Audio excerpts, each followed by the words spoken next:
Family and fellow soldiers, I'm the Professor, and this is the Moment of Truth. Richard Spencer, the arch-white supremacist fiend of our time, once said that the alt-right wouldn't come into its own until after they disagreed with Donald Trump. Believe it or not, he actually was speaking some cold, hard political facts. Not that I agree with the man or the things he wants to do, obviously. But the idea that the alt-right looked at Trump and no matter how good what Trump said and what he did looked like on the surface, the truth of the matter was they looked at some of the people who were standing around Trump, some of his advisors and his in-laws, and they looked and said, you know what, this is not really as hardcore as we want to go. We want to make some major changes here, and he's willing to talk the talk, but ultimately, when push comes to shove and we want to do things our way, he ain't going to walk the walk. So there's only so far we can go with Trump. That's what Richard Spencer was talking about. He was talking about getting the hardest, most virulent form of white nationalism that they could. Now, black people can actually stand to learn something from that, especially because this is the kind of opposition that we're up against. A lot of these so-called liberals who claim to be so on the side of black America, well, just wait until you start talking about reparations. And when they start seeing reparations become a reality, they'll be the main ones shrieking against it. Oh, I used to be for civil rights. I used to be for Black Lives Matter, but I just can't do it anymore. These Negroes, they want something for free. You know, I'm a white person in America, and nobody ever did anything for us. Not the Homestead Act, not the giveaways for white GIs from World War I and World War II, and certainly making sure that black people were kept out of any sort of economic competition through redlining and government strictures. Nobody ever did anything for us. They'll be the main ones talking about it. Talking about they're so liberal until you start talking about black empowerment. When they see black people being truly empowered, it's one thing to take the knee off of George Floyd's neck. Dr. King himself talked about that. That's why I keep replaying that clip of that interview with Dr. King shortly before his assassination, where he was saying that these white liberals didn't really have much of a problem with the Bull Connors and all these racist police chiefs being told, you gotta tone it down with the violence a little bit. The fire hoses are a bit much. They didn't have a problem giving that minor concession because it didn't cost white power anything. All of these phony white liberals didn't lose one iota of their racial privilege, and their racial privilege is what matters to them just as much as the white right. Dr. King himself, all the way back in the 1960s, said that now it was time to talk about the money and that this was where he was seeing the fiercest opposition to black people's demands. Now that we got around to the money, because they knew it was coming, sooner or later we're going to have to talk about that dollar bill, and they said, oh no, we're not. As Dr. King put it, integrated lunch counters didn't threaten or even remotely change the racial pecking order, so white supremacy could afford to make some minor concessions on that, because ultimately it was black people demanding to give their money to white companies. Even the biggest racists in the world be like, well, if your niggers insist. But reparations, that puts money in black people's pockets, and it makes us able to compete. That is the third rail of American politics. Black people being in a position to call hands, you can't allow that, and everybody's on code about that one. Groups who typically attack and malign one another, as soon as you start talking about black people getting something, all these other groups, they come together like Voltron on that one. They're like, we can unite on this. The niggers don't get anything, we can all get behind that one. And that was where the phony, colorblind white activists drew the line at, the money. They understand that they're the beneficiaries of white privilege, and they demand that that racial status quo remain frozen in place forever. But they also want to be able to look in the mirror and pretend that they're not so bad too. They didn't go ballistic for reparations for Red Indians or reparations for Japanese Americans. The U.S. has a Holocaust museum. A Holocaust museum for a Holocaust that happened in Europe. And sends billions of dollars to Israel. Nobody says boo. The roads and bridges are crumbling underneath our feet.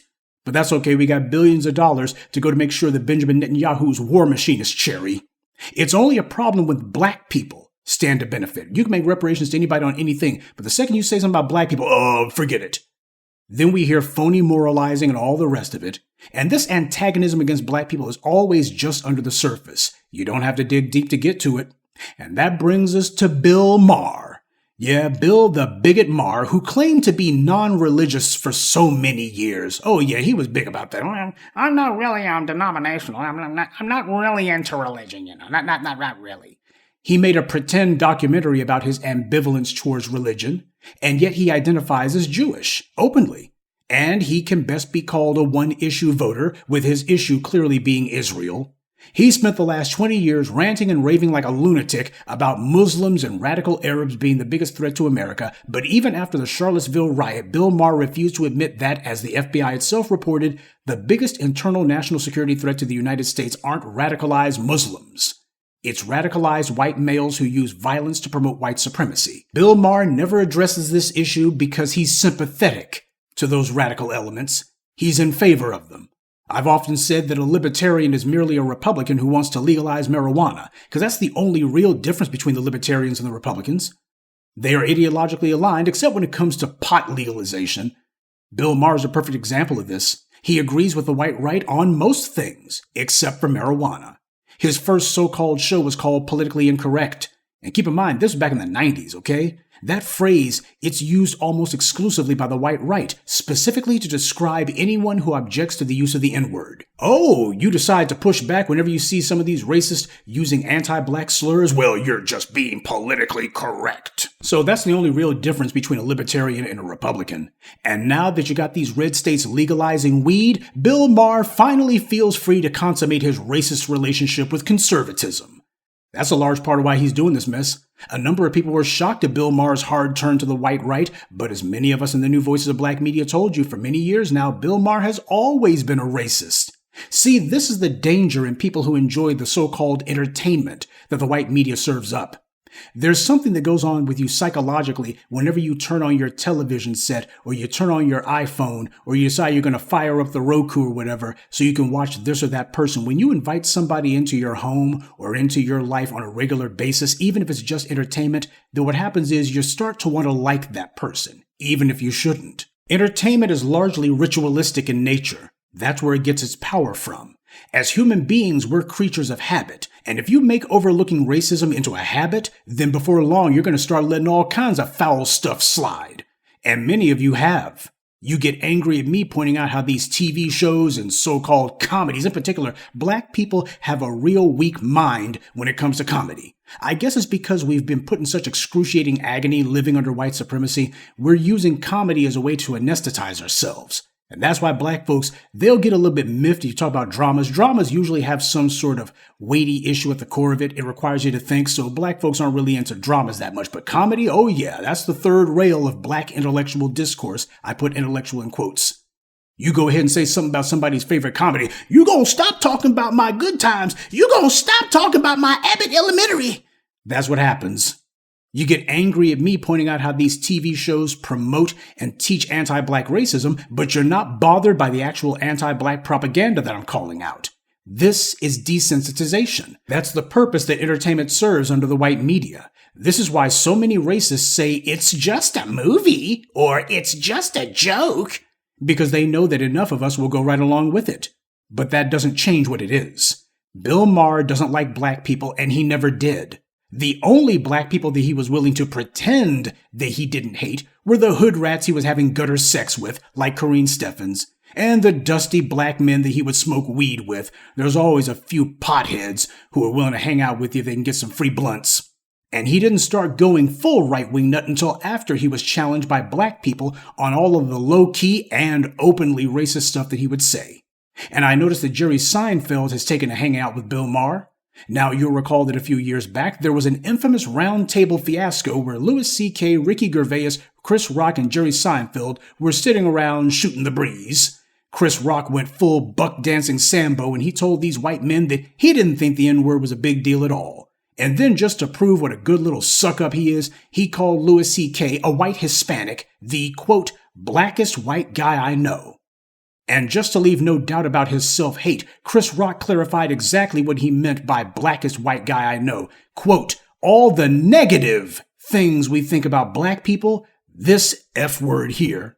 So when Chris Rock says someone is black, he means that as a negative. And Louis C.K. picked right up on it.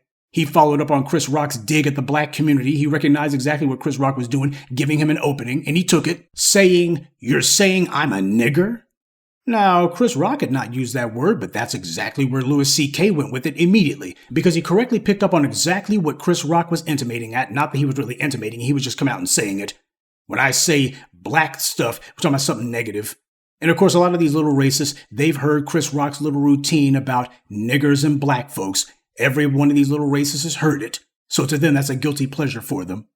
Ricky Gervais also joined in with the racial slurs. See, this is these white racist, sick idea of humor. And these are the people who make the entertainment that so many of you are addicted to and can't do without. And you'll attack me if I dare to so much as disparage it. Lets you know what Negroes think is important to them. Now, the reason that I bring this up is because a number of people noted that there was one person at that little table who refused to join in with the fun. Jerry Seinfeld, who was sitting right there while all this was going on. He was asked about it, and he said he doesn't use the N-word, that he hadn't found any humor in it, and he doesn't look for any humor in it. Now, people gave Seinfeld moral credit for that. After all, he was in a room with a bunch of other guys doing this mess. He could have easily gone along with it, but he didn't. Though I gotta tell you, a lot of people were giving him a pat on the back, and to me, I'm like, hold on, now you're doing a little bit too much. You see, to me, these moral stands from certain people don't mean much. There's some people in the entertainment business whose entire shtick, whose gimmick, is to be edgy and transgressive and outrageous. That's where the Louis C.K.'s and the Ricky Gervaises come in. The gutter trash of the industry. Louis C.K. does pedophile jokes, for God's sake. But then there's other people in the business whose entire brand is to not be those things. The guys who are on regular network television like Seinfeld, Jay Leno, Conan O'Brien, David Letterman, Jon Stewart, you get the idea. They don't do things like that, at least not on camera. That's because they have an image to protect. They have a brand to protect. So when you see Jerry Seinfeld not join in on the fun, it has far less to do with Jerry Seinfeld's actual personal principles than it does with the fact that he's carved out a niche for himself in the entertainment business and he's simply protecting his interest. He knows what Bill Maher's about, just like he knows what Louis C.K. and Ricky Gervais were about. And when you see him hanging out with Bill Maher, he's letting you know he's just fine with Maher's anti-woke rhetoric. Apparently he finds some humor in that, I suppose. Black people are always making assumptions that we shouldn't. We assume that someone is down because they give a few insincere words about how black people are mistreated. Or when they're in the middle of clowns throwing around the N-word, they refrain from joining in on the fun on the grounds they would never do that. Well, Thomas Jefferson never used the N-word. Does that mean he wasn't a racist? David Duke's never been caught using the N-word. Does that mean he's down too? Of course not. We see right through these fakers, frauds, and phonies. They're not fooling anyone. Or am I to believe that Jerry Seinfeld was not aware that Bill Maher apologized, quote unquote, for his use of the N-word? Black people wouldn't let the Bill Mahers of the world hide behind their so-called black friends, because that's what they always do. They claim that some unnamed black person, who's never around, mind you, told them that it's okay for them to do the racist stuff that they do. And when the black masses come down on them like the wrath of God, the Bill Mahers turn right around and say everyone's too sensitive, everybody's politically correct. There's an old saying, adversity doesn't build character, it reveals it. If someone tries to claim that they're so understanding in comparison to everybody else, challenge them on what they claim to believe. Tell them the things that they've said are not okay, and then watch them drop all pretense that they were ever any different than the white right. Bill Maher echoes every talking point from trash like Christopher Rufo and Ed Blum, but then again, he's merely being open and honest about what he's always believed. To people like Bill Maher, they know they're racist, but as they see it, they're a cool kind of racist. They pretend to stick up for black people on minor things, things that don't matter. But in the minds of the Bill Mahers of the world, their phony advocacy for black people is what gives them permission to say all the racist crap they really want to say. That's what goes on inside that empty head of his. He's buying himself a couple of tokens to be able to say the N-word and trade in anti-black stereotypes because he said, well, black people are getting the brakes beat off them by the police. You got to admit that happens. Oh, that's worth about 2 or 3 N-words and a couple of little jokes about hood rats and black men and weed. And when black people pushed back and told him that that won't be allowed, when they told him that his tokens were revoked, he felt not just embarrassed, he felt indignant. Black people are not supposed to disagree with him and certainly not supposed to talk back. The racists that Bill Maher has embraced, they do all the things that he wishes he could do, but since he can't, he does the next best thing and he cheers on those people who do. He defends them. He thinks he's getting even with black people who dare to disagree with him and spoil his fun. But he will get worse before it's all over. And make no mistake, he can get a lot worse. Mark my words, at some point, Bill Maher is going to start talking full-blown black people are inherently inferior to white people stuff. Before it's all over, he's going to do that. It's going to happen. You heard it here first. Now, he may not necessarily state it exactly like that, but at some point, yeah, he's going to decide to go full-blown white supremacist. He's going to decide that he's going to speak his mind and not beat around the bush. There's been a number of these old white entertainers who have done stuff like that. Kevin Sorbo, James Woods, and others, Dean Cain, yeah, whenever their career is on the rocks or their career is over, the phones stop ringing and they know it ain't going to start ringing again. That's when they feel like, well, I got nothing to lose. My career is basically over. Might as well go ahead and say all this stuff that I've pretended not to think all these years. Hell, even the people who the phone's still ringing for, like Mel Gibson, they've gone ahead and done that. And then afterwards, I can promise you, Bill Maher will give the same phony apology the rest of them do. But of course, in due time, he'll go right back to the same old rhetoric. And he's being allowed to do this. You've had network executives who give this guy money. They've been keeping this guy on the air in spite of what he's been doing. No, because of what he's doing. Because when Bill Maher gets out there and sells the soap of anti-black racism, you got all of these racist white executives, you know, the ones who didn't get put out by MeToo, but a lot of them who did. They actually agree with that. He does their dirty work. He says the stuff that they don't feel like they can say because of their position. So they keep him on the air and reward him richly for it. But the sorry Negroes who have gone on his show and guffawed and yucked it up with him, they're just as much to blame. The Michael Eric Dysons, who are merely playing the game as they see it, willing to do anything to get some face time on TV, because in reality they simply want to promote their books or their speaking fees for their inane lectures. So that's the reason why getting on television is important. It's part of how these guys do their clout chasing. So as far as Bill Maher goes, yeah, people are noticing that he's becoming so much more strident with it. That's his entire thing because he's not alone. He knows he's not alone. He's being backed up by some very rich and powerful people. But he's also being backed up by a bunch of dumb, mushy-headed Negroes who know better, by the way. And this is the reason why I take so much umbrage at the Negroes who come around me, get in my comment section, or otherwise decide that they're going to be sticking up for this white media entertainment. This is what you're sticking up for. When you decide that you just can't do without this or that TV show, especially if it's a comedy, this is what you're supporting. This is what you're perpetuating. It's way past time that black people finally got it through their heads that when it comes to anti-black racism, the white media isn't joking. Good day, and be one. I'd like to take a moment to mention some of our contributors. Sabrina, Amir Miller, Mark Anderson, Darkside Blues, and Casey Richmond. Salute to them and thank you to everyone for listening, liking, and sharing this message. Black empowerment only exists because of you.